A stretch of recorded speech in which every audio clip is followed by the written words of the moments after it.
G'day everyone, this is Jackson Millan, the Wealth Mentor, And Sam Panetta. and we are here for another episode of Ask Aureus Anything, our weekly live Q&A. We're up to episode number 38. 38. We're smashing through them, mate. We're crushing them. I've nearly lost track. It's just we've blended into one big Ask Aureus Anything event. So how many weeks left until Christmas, mate? I don't know. I'm not a mathematician, but there's a couple. There is a couple. I checked, but my computer's not working, so I'm Maybe maybe a dozen weeks. Less than a dozen. There's no way. There's probably about 6 weeks, I reckon, until the Christmas holidays start. So Wow. we'll get to episode 40, and then we're gonna keep going all the way to Christmas, and then we're gonna have a few weeks off, Jackson. Well, mate, I'm going to be going back to Cebu You are going back to in a couple of Cebu. weeks' time, so it's very, very exciting times for all of us here at Aureus. We're gonna have some guest stars on Ask Aureus Anything. Then might get Big Sal to Who are we come. going to invite? Big Sal can come. Sal's come busy, in. if you can pencil it into his schedule. All right, everyone. So for those of you who haven't seen Ask Aureus Anything before, we cover off on current events, things that are going on in the media, things that may affect you, things that may be of interest to you, things that can help you learn from our wizardry to guide you on your wealth journey. And also we give you an opportunity to ask questions. So if there are things that you want to ask, please ask, and we will in turn respond with appropriate rebuttals that will assist. Yeah, so basically what he's trying to say is that we've got a whole bunch of content that we're going to go through, but if anyone's here watching live and you have something that you want to ask or you want to comment on, please write it in the comment box, and we're going to give precedence, is that a word? To the live questions. It's exactly what I was trying to say. Put it that eloquently as Sam just said. So before we dive in, make sure you do join the Wealth Mentor community. It's a community that we've built that we share regular content, insights, and really more ways for you to get value and be guided on your wealth journey. So make sure you jump on there for free. It's all free. You can't lose anything. You can only win. The odds of you winning are 100%, much better than the Melbourne Cup odds that the punters entered into yesterday. Definitely better than Melbourne Cup odds. Definitely better. So general advice warning, guys. This is general advice only. It is not specific, tailored advice. So before you go away and action anything, make sure that you consult a professional. Exactly right. So what do we got here, Sam? So we have one of the articles, and this is probably going to strike a nerve with a few people. So the headline reads, Westpac is preparing for more falls in house prices. Mate. And they're probably right. I suspect that, some parts of Australia have been way overdeveloped. I think we're going to see unit prices really suffer in those areas. And also there's other things at play. Lending's getting harder. People can't borrow as much as they used to, so that's bringing down prices. I think there's still a lot of demand for property. There is. And look, I'm actually glad that house prices are falling, because it presents an opportunity for those who weren't able to enter the market during the boom to get into the market now. And this is great for first home buyers, because they were starved for years. 5 or 6 years was very hard for first home buyers to enter the market. Now they're probably the largest growing segment of the property market. So I don't mind it. Yeah, it's a cyclical space, and it's something that not all markets are going to go up or down at the same time. There's markets within markets within markets. And having a blanket statement like this, when we look at over a state, look, you recently published some infographics from RP data, and that was giving some insights around what's been happening across the country. But in saying that, there's still places that are going up in value. So I think it's important that take a lot of this information with a grain of salt. We talk about this every single week. Ultimately, we've gone through a substantial growth phase.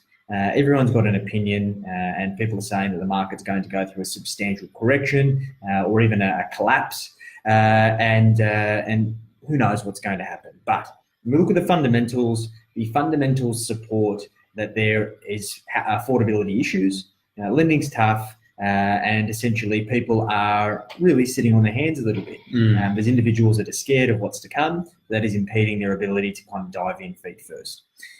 What I watch, and I was reading an article today by a guy by the name of Michael Yardney, who is a very experienced property expert. And he was talking about the fact that there is going to be a bit of a correction.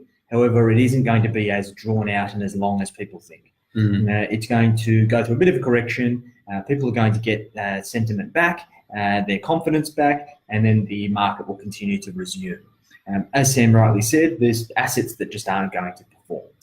Areas that are oversupplied, where there's not enough demand, and essentially they don't tick all the boxes from a livability perspective, they're going to suffer. So it's important that you don't let fear drive you. Don't go looking for speculative opportunities if you're only just getting started in the game, because this can cripple you. And here's the thing, mate. I would be more scared, right, for people who don't want to take action because of the market's doing. To me, that's more of a scary thought than the market itself. So the market's going to do its thing, but if you're in a position to accumulate property, and now that it's fallen, and it's actually pretty easy to accumulate property at the moment, where it was hard for years, and you're not going to take action, that to me is worrying. Substantially more worrying than that the house prices are going to fall a bit. And you mentioned that RP data report that I published in the Wealth Mentor community. It's interesting because the boom for the past 5 or 6 years was all Sydney and Melbourne based predominantly. And then Hobart started ticking up, but predominantly Sydney and Melbourne. But now we're looking at it. The best performing markets at the moment are the smaller Australian capital cities and regional cities as well. So this hasn't been like this for a very long time. So there's always a bit of opportunity out there. It's about taking, if you're going to take a $500,000 punt on a property, make sure that you get good advice. You do your research, you pay someone to do the research, and you nail it. 100%. Couldn't agree more. Those of you watching, what do you think about all of this commentary that's happening in the property market at the moment? Is it something that concerns you? Do you think property prices are going to go down, sit flat, go up? We'd like to hear your view, especially Shane Black. Come on, Shane. You've always got an opinion that's of value to our community. So let us know what you think. All right. So the next article that we've got here is the only thing saving Australian car sales right now is taxpayers' money. So Australian new car sales for a second consecutive month in October have fallen, according to the Federal Chamber of Automotive Industries, leading the decline from a year earlier at over 5%. Now, I think that looking at this, when we look at these types of industries, and I've always used as a measure of consumer sentiment being anything that is a desire, not a need. So things like hospitality, vehicles, particularly elite or luxury vehicles, as a good measure of understanding what people think is happening. And when you look at this and you're seeing slowing in automotive sales, it does, has congruence with people being concerned about what's happening in the economy. So because of this, it allows us to kind of get a better understanding of what people are thinking. So I think that the aim here is that most people who are buying at the moment are business people. So taxpayers' money meaning that people are buying it in order to get write-offs and be able to do it for tax purposes. So once again, this shows that there is strength in the small business sector particularly. People are investing back into their business, getting new fleets, launching new vehicles. However, people who are doing it for a household, for private use, is suffering. So I think that this is a good indication of what people are thinking at the moment. What do you reckon, Sam? Yeah, look, I think so. I think most of the time a car is a pretty bad investment. They're horrible, can cripple people for years, especially if you're financing it and you get the finance wrong and you buy a car and it depreciates as soon as you drive it off the lot. But here's the thing, right? I've been saying for a couple of years now that the biggest driver in the Australian economy moving forward is going to be SME. It's going to be small and medium businesses, and that's what's going to drive the economy forward. And we're starting to see that now. We're starting to see, business lending pick up. We're starting to see people investing more into their business because they're seeing the amount of opportunity. And this also comes in line with property markets coming off. So what was happening for a long time, it was very easy to create wealth through simple property investment. You buy a property, you've gone up year on year. Now that game's stopped, a lot of people, especially business owners, small and medium business owners, are going, well, how can I create wealth in a time where stock markets are a little bit volatile, property markets are blatantly coming off, and they're investing and they're reinvesting back into their business, and that's supercharging the economy, and it's keeping creating jobs. The value of the businesses are growing. So I don't know. I think it's pretty cool. And what's interesting, Sam, because we've seen a lot of people who have manufactured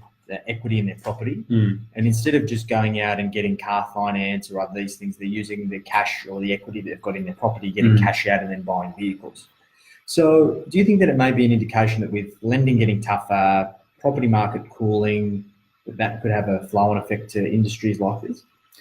Yeah, look, potentially. I think it's not as prevalent as today as it used to be in the past. Remember that ad, Equity Mate? You know, who was doing that? It was about these blokes in their front yard, and they'd borrow against the house to buy a car or a trailer and then a boat, and they just kept borrowing against the house to buy all these material items. And that's not a very good idea. If you need... Don't use a good asset to buy a bad asset. Absolutely. And it's still, if you can borrow against the home to buy these things, it is the cheapest form of debt that you are ever going to get. But that doesn't mean that you should buy really bad assets just because you can. So it's... Yeah, we've seen some people do a lot of damage. And unfortunately, we can't help everyone. There's been some people that have essentially, we've tried to use their equity in good ways, got cash out to be able to use that as a deposit towards an investment property. And then when we touch base with these individuals, 3-6 months down the track, they've bought motorcycles and boats and jet skis and all these things, and it's really sad. I think unfortunately people think that this equity they've got, this cash out, is theirs, that they don't have to pay it back. So although the equity is yours, you know, when you're borrowing the money from the bank against that equity, you've got to pay it back. So it's important that you understand those things. And this can trip people up for a long time, mate. I was having this conversation yesterday. You know, I'm in my 30s now with other people who are a similar age to me, and they were saying that they took out debt when they were teenagers, 18, 19, 20 years old, to buy cars and to go on holidays and things like that. And today, 10 years later, they're still paying off that debt. Do you know what I mean? And that will affect their ability to create wealth for the rest of their life. Do you know what I mean? So it's one of those things that you really need to be careful around it. Yeah. All right. So next one here is banking regulator boss Wayne Byrnes, reappointed as APRA, gets 58 million in extra funding. So who is APRA, Sam? For the average punter, why do they care about the this? Australian Prudential Regulatory Association, I think that's who they are. So they're the overseers. They're the overseers of business and finance in Australia. And I think they've got an extra funding to be able to actually clean industries up and make it better for the consumer. I don't mind that. If they're cutting out things that people shouldn't be doing, then that's a win for the average Australian. Well, here's the thing. So APRA oversees the banks. And the reason why the lending restrictions have got so tight is because APRA has been the one that's been responsible for implementing all of these responsible lending in the banks and putting the pressures on the banks to do the right thing.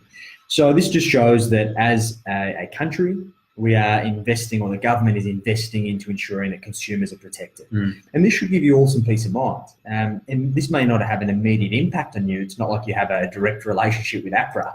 You're not going to go out and then catch up with Big Wayne. But Big Wayne here is working towards ensuring that things like the property market collapsing don't actually occur. Because ultimately, as Sam said on many occasions, property and finance go hand in hand. And if there are issues in terms of finance and things have been done that haven't been responsible, then ultimately that's going to have a flow-on effect to property markets, and the majority of individuals who own property are going to be affected as a result. So although it's a bit of a snore fest talking about anything to do with the government, when you put it into context, it does give you some peace of mind to know that they're kind of reinforcing their efforts to ensure that the average punter is protected. Yeah, well, the powers that be want the capitalist system to work, right? And that means that they want people to get ahead and to make money and to create wealth, because that's what keeps the wheels turning. So it's good to know that these government arms aren't out to screw people over. They actually want people to create more wealth and pay more taxes and all the rest of it. So when you have the people that are running the country doing things on purpose to help people, you should take what you can from that. And it's it's interesting. Yeah. What do you all think about APRA? What do you think about Wayne? Do you think he's a good bloke? Do you think he's doing the right thing? Do you care? Why are you even here? What does Peter Arcuri think? That's what I want to know. Mate, I want to know what you think, Pete. I always wonder what Peter Arcuri thinks. It's a mystery to us all. And Shane Black, he hasn't given us any commentary. No. Shane, I'm surprised and a little bit offended. I wonder if Shane's sitting there with his whole family and they're He watching is. us. I hope that the reason why he's not frantically typing right now is that he has a bucket of chicken in his lap and he's just eating with both hands. And that would be an only suitable, The only response. Acceptable excuse in this situation. We're going to push on with or without Shane Black's support. So the next one is the tax illegal loophole for residents of nowhere could soon be closed. So look, I think everyone loves a good tax evasion story, and this is one that is going to be promptly coming to an end. So what the article basically states is that for wealthy people, they always want to try and minimise their tax. As you continue to build wealth, the biggest enemy is the tax man, because ultimately that is what has the biggest impact on how much of your hard-earned you actually keep. So there was essentially a strategy that many people were using of having a foreign tax residence, which is completely legitimate. If you are a tax resident of elsewhere, particularly if there is some tax treaty between Australia and that country, then the Australian Taxation Office will honour your tax rules of that foreign country to which you are a tax resident of. So, for example, when we look at the Arab Emirates, we look at places like Singapore that have, favourable tax rules. People who are tax residents of those countries want to retain that tax residency. Now, there were some people who were essentially not declaring any form of tax residency. They were essentially tax residents of nowhere, basically trying to not pay tax anywhere. I've even heard of stories of blokes trying to set up their own island of their own country, of having their own tax rules and all of these types of things, printing their own currency, and the government ultimately takes them down. There was one bloke, I think he tried to create this oil rig that he tried to declare as his own country, and the United Kingdom declared war against him or something. It was pretty funny. Anyway, he had a crack. So if he can't succeed, then we're going to try. We're going to try. We're not going to try. Don't do it. You'll go to jail. Just learn from Crocodile Dundee. So residents of nowhere is not going to work. So basically what the ATO have tried to do is this comes down to making a ruling based on where you are living. So if you're living in Australia for more than 6 months, so they've worked at 183, and you have not declared or announced you have a tax residency somewhere else and been able to prove that tax residency, then you are declared an Australian tax resident for tax purposes, meaning you will be taxed here.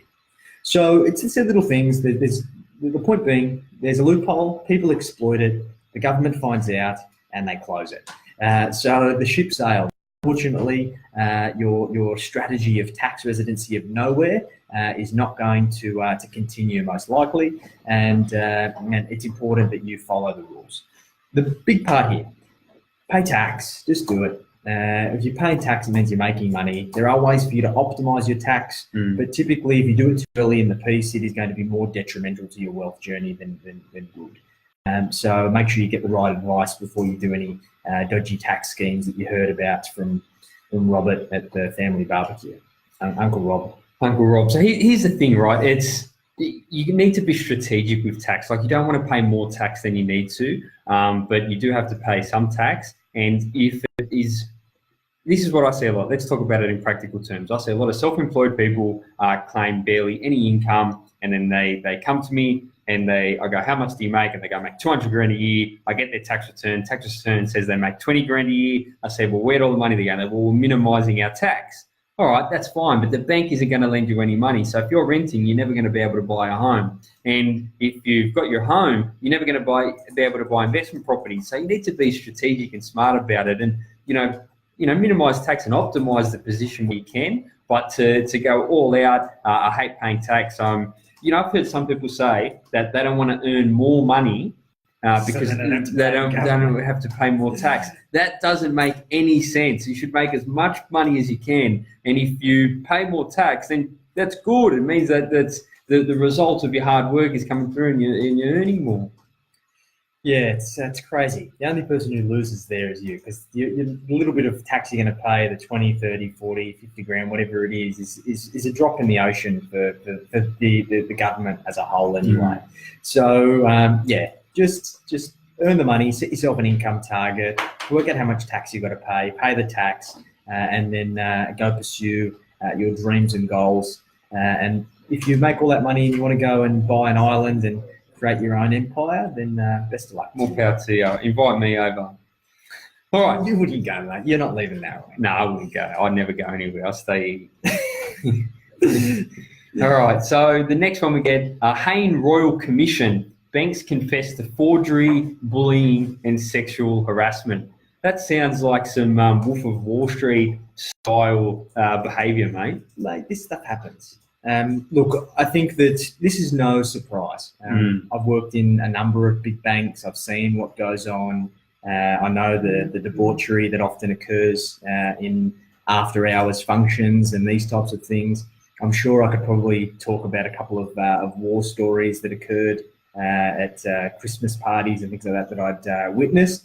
However, I will not divulge this information in the public forum. However, it's been proven that through the Royal Commission, this stuff's happening. And look, it just goes to show why the Royal Commission needs to be mandated to occur on a set and regular frequency. Whether it's every 5 years, every 10 years, it just goes to show that when you go looking, you will find. So I think, once again, with all the stuff that's happening, the Royal Commission getting all the skeletons out of the closet, more funding going into government regulators like APRA, it is going to build a better and stronger system.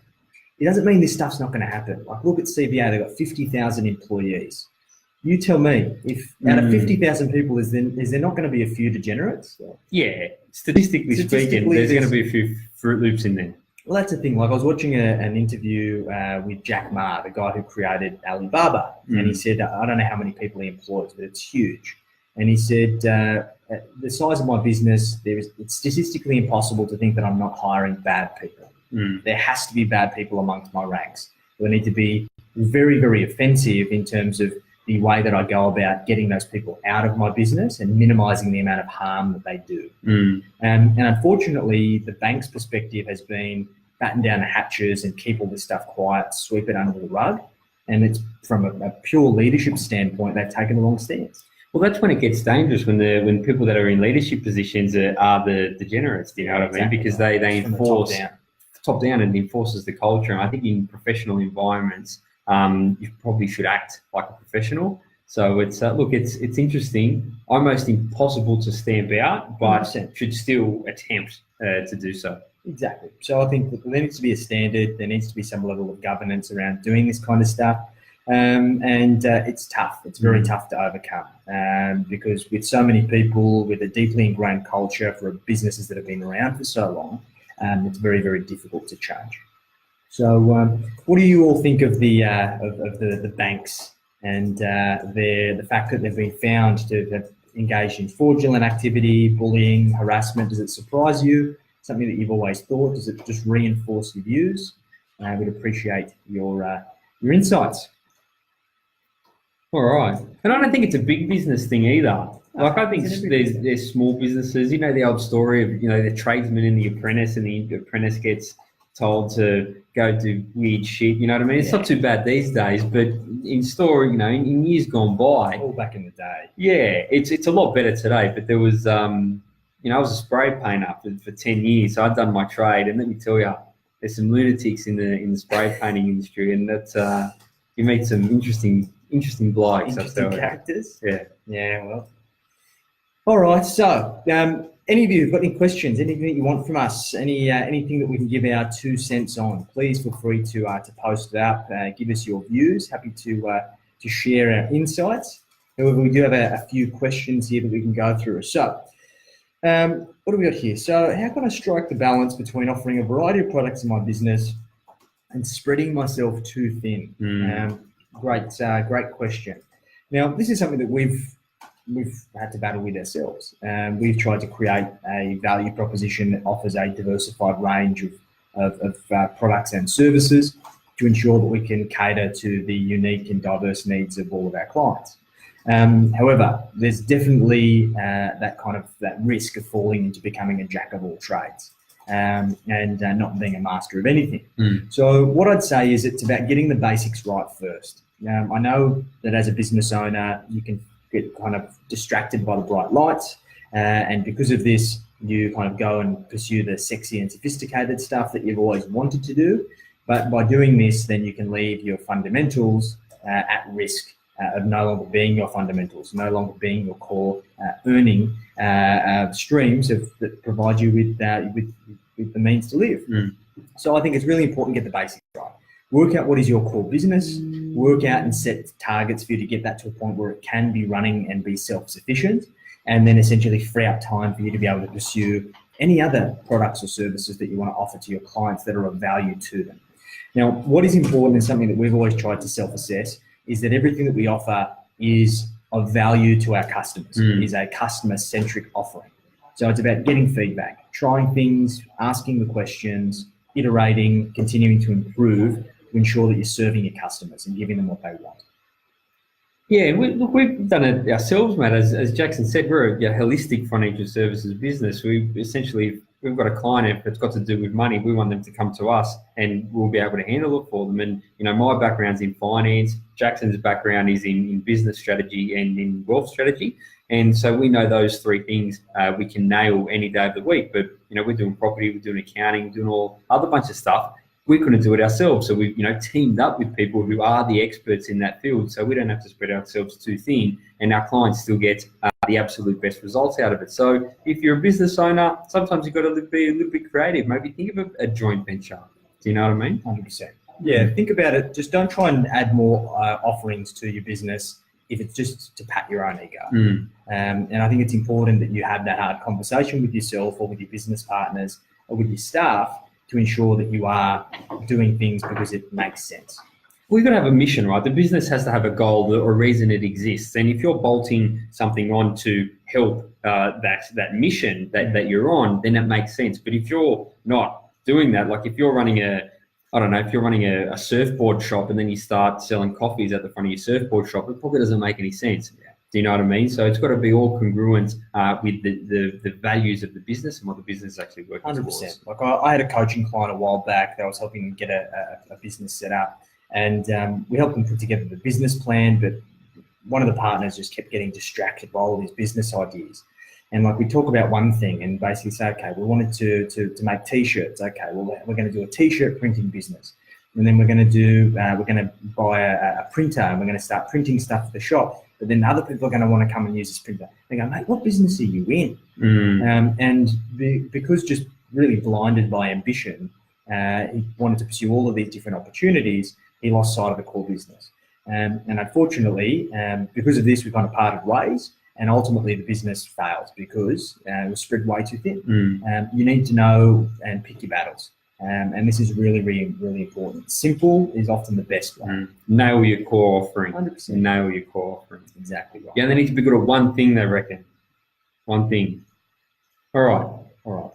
Next question. Over to you, mate. All right. So the next question I got, it's a very simple question. How much money should I spend on marketing? Enough that you get all the leads and all the opportunity that your business needs to be successful. So do not pick a marketing budget and work backwards from that. Say, I need, for me to hit my goals, I need to do this much work. For me to do this much work, I need to see this many clients. And for me to see this many clients, I need this much inquiry. So you spend as much as you need to get to that level of inquiry.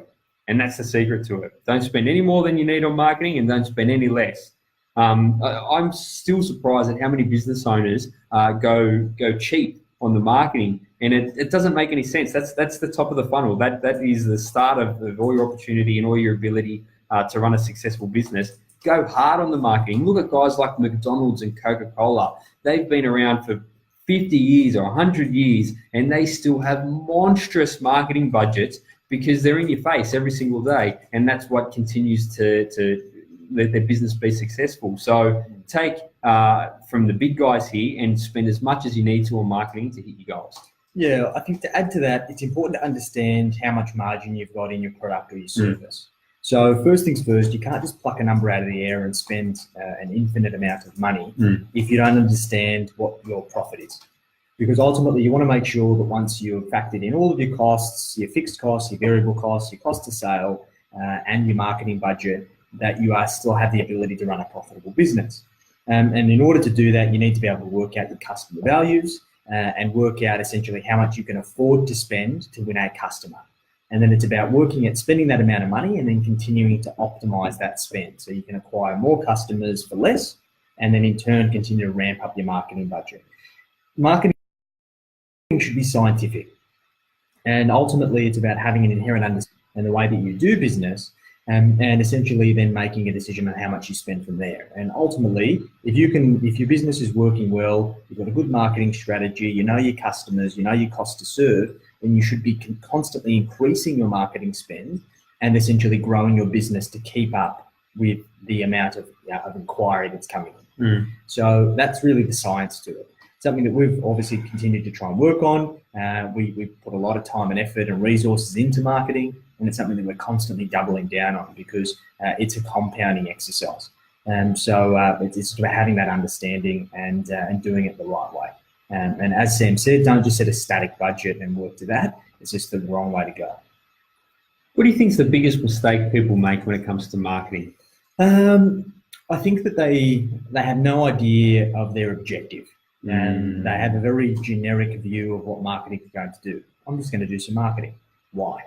There's plenty of different ways of marketing. There is having a website, SEO, AdWords, Facebook ads, network marketing through outreach programs. There's traditional marketing through paper-based letter drops. There's strategic partners. There's content marketing. That's just to name a few. There's email marketing.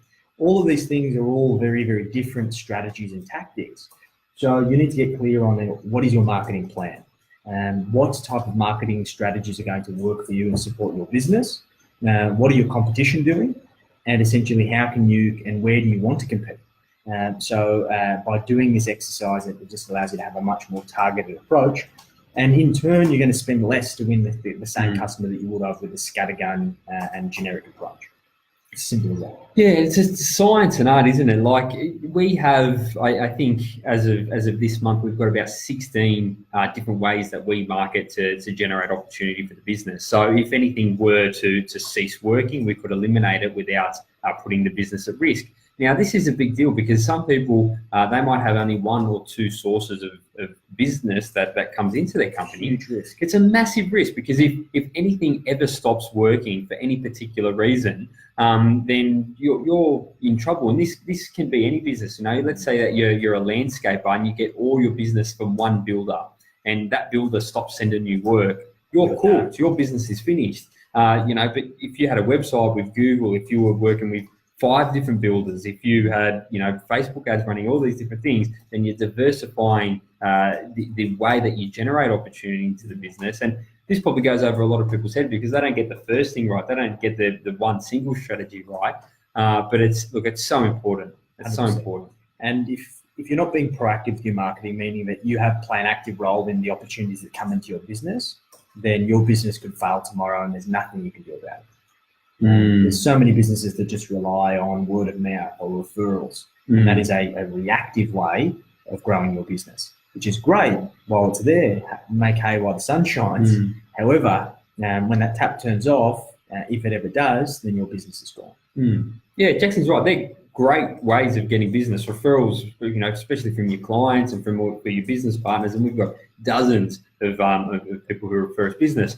But you can't control that. You can't control the amount of referrals that you get on any given month. And a lot of businesses during good times, as Jackson said, they'll grow off referrals. And as soon as they stop getting them, the business doesn't have any way to generate more opportunity. So, if you're a business person, you need to learn marketing, 100%. All right, next one. So, is it safe to have all of my money in investments and no cash? This is a great question. And I think people often overestimate their requirement to have cash. Now, we need to understand that most investments inherently are long-term. The 3 big ones is business, property, and shares. Now, we need to understand that even through everything we've spoken about today, growth investments or long-term investments such as those three things take time. You're not guaranteed to make a substantial return on investment in any one year. There can even go substantial periods of time where you don't get a substantial return on the investment. So your ability to maximize the likelihood of you achieving a return on investment is your ability to hold those investments for as long as you possibly can. So the key consideration there is having the affordability to hold those investments and being in a position where you don't have to be forced to crystallize your investments or sell your investments and redeem them because of unforeseen events. So the big ones here is property. And people overestimate how much a property actually costs. We had a client send us an email this week. He said they had a general meeting for his unit complex. They're going to have to do works on the facade, and every single unit is going to be up for a $40,000 bill. At the same time, he said, well, look, I'm going to use the opportunity whilst all of the scaffolds and everything are up to do an extension, which is going to cost me another $10,000. So we're talking $50,000 that is gone just like that. So if a client was in a situation, they might have been a first home buyer, they might have been somebody who was buying their first investment, didn't have the financial means to be able to fund that, what are they going to do? They're in deep trouble. They're in big trouble. Yeah. We've had clients that have had properties that have had hundreds of thousands of dollars in remedial works required because of things like waterproofing, issues like the house coming off its foundations. Things like this that you wouldn't think in 1,000 years that they might occur, but they do. And because of this, there is a big requirement to have cash or have the appropriate level of insurance. And you can't insure against everything. So it's really, really important. The other thing as well is in regards to shares. Most people who were burnt the worst in the global financial crisis were people who were either approaching retirement or in retirement and required their portfolio to provide them with an income to be able to live the life that they desire. And because of this, when the market fell 40%, they still needed to draw an income. They're essentially crystallizing and getting 40% less money for every single dollar of investment that they had previously after the crash, and they had no choice. And this is because they didn't have appropriate cash reserves. So how we approach this? With our clients, we have three buckets. We have a bucket strategy. We have a short-term bucket, which is a 12-month goal, and we ideally want to make sure that we have enough cash or liquid assets to be able to provide for anything that's going to come up in 12 months. We then have a medium-term bucket, which depending on your stage of life, is if you're in an accumulator, it's 1 year to the age of 60. If you are in a pension phase or a drawdown phase, we typically have that from 1 year to 5 years. And then we have a long-term bucket, which is either if you're an accumulator, 60 plus, or if you are in drawdown phase, 5 years plus. And it allows us to have an appropriate investment strategy for each of those buckets of money, ensuring that we always have enough cash for a flash crash or something coming up, and ensuring that we don't have to fire sell in the event of the unforeseen. This is really, really important.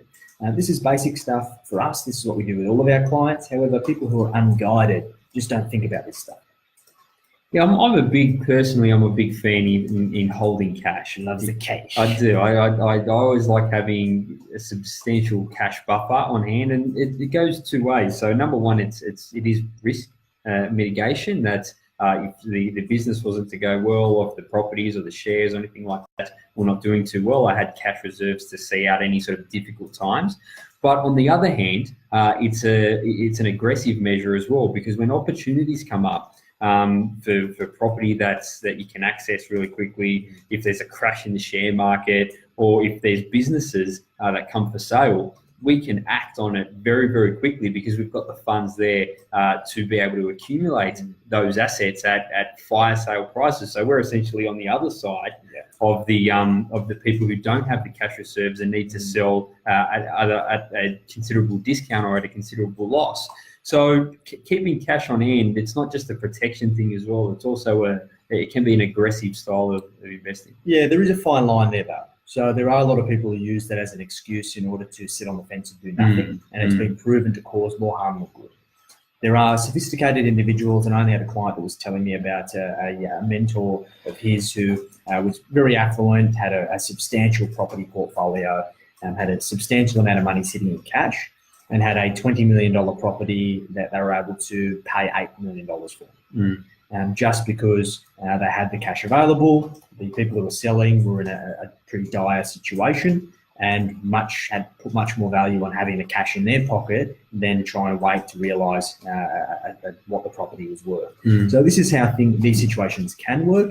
However, this person was very, very sophisticated, already had a substantial portfolio working for them. So it's about finding that balance. Yeah, that's not a beginner's thing. No. That's you got to earn your stripes on the way to that. Start with the basics and then work your way up. But the gist of all of this is have a cash buffer. Have some cash. Have a bit of cash. All right. Bites. All right, we're well off track. All right, we are down to the last question of this evening. We must have been talking really fast tonight, and we had no banter tonight. No banter. We had Zero banter. Zero banter tonight. It's been our worst episode ever on the banter ratings.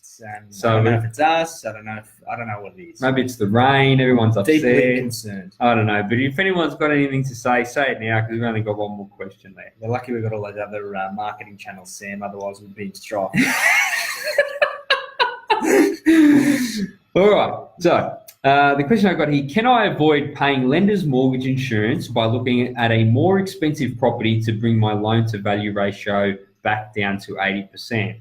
This is a very good question, and I'm not sure if the person who's asked it has missed something here. So yes, you can, but that would mean that your cash deposit would have to increase significantly as well. So let's say that you wanted to buy, let's say, an investment property. So there's no government grants or anything like that, and you need to pay full stamp duty, and you don't want to pay lender's mortgage insurance. So if you wanted to buy a $500,000 property, you'd probably need about 20 grand for stamp duty, and you'd need 100 grand as a deposit, because 80% of 500,000 is 400,000. So if you borrow any more than 400,000 on a $500,000 property, then you have to pay lender's mortgage insurance. All right. So gist of it, if you want to buy $500,000 property, you need 120 grand to not pay lender's mortgage insurance.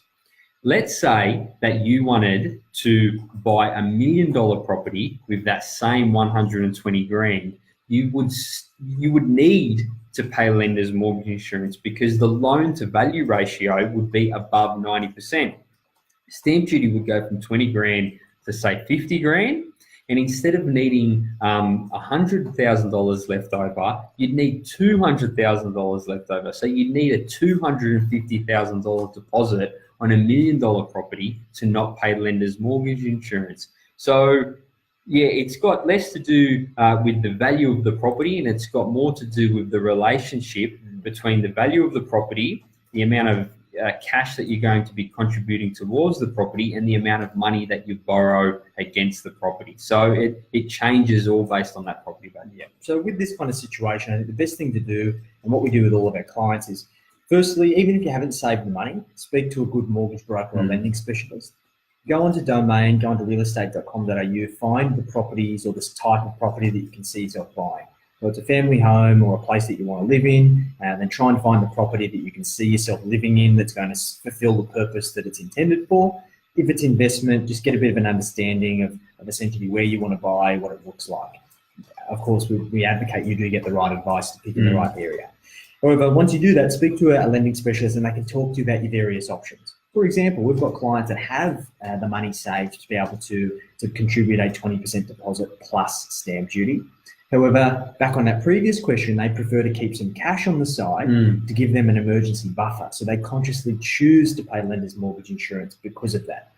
So it's about just working with the right professionals that can help you build the right strategy for you. There's no point kind of speculating or kind of assuming what the situation is going to be. Make it as real as possible, because it's going to help you stick the course to do what you need to do to actually get there in the end. Yeah, and look, a lot of people, they've got this thing that they don't want to pay lender's mortgage insurance, like they're fully 100% against it. Now, that's fair enough. When I bought my property, my first property, I saved up a deposit to not pay lender's mortgage insurance. So I understand the need or the want to not do that. However, I don't mind lender's mortgage insurance. I've had clients that I helped them buy a property on the Northern Beaches, first home, 3 or 4 years ago. They got the stamp duty concessions from the government. They made, put down a 5% deposit, and they paid, a big amount of lender's mortgage insurance. We're talking 20, 25 grand in lender's mortgage insurance. Now, that property since then has probably gone up $200,000, $300,000, $400,000. So good investment. It is a very good investment. So you imagine if they waited to save the rest of the money that they needed first of all, the market would have outpaced them. So they're, even if their savings had tripled, it probably still would have only been a 5, 6, 7% deposit. And whatever it's cost them in lender's mortgage insurance, they've made, tenfold back on the growth of the property. Now, that only works in markets that are going up, right? But it's the opportunity cost. That's what I'm trying to get at here. If that's your foot into the market, then you take it and you get on the ladder. Fantastic. So those are the end of the questions that we had. Now, for those of you, if there's any questions that you've got, feel free to just chuck them up very, very quickly. Otherwise, we'll be wrapping things up for today. We hope that you've got some value from what we've spoken about. For those of you who are watching this, once we do go offline, feel free to post your questions. We'll get back to you. We'll chuck it on the list and cover it off next week. And we'll see you same place, same time next Wednesday. Thanks, guys. Catch you later.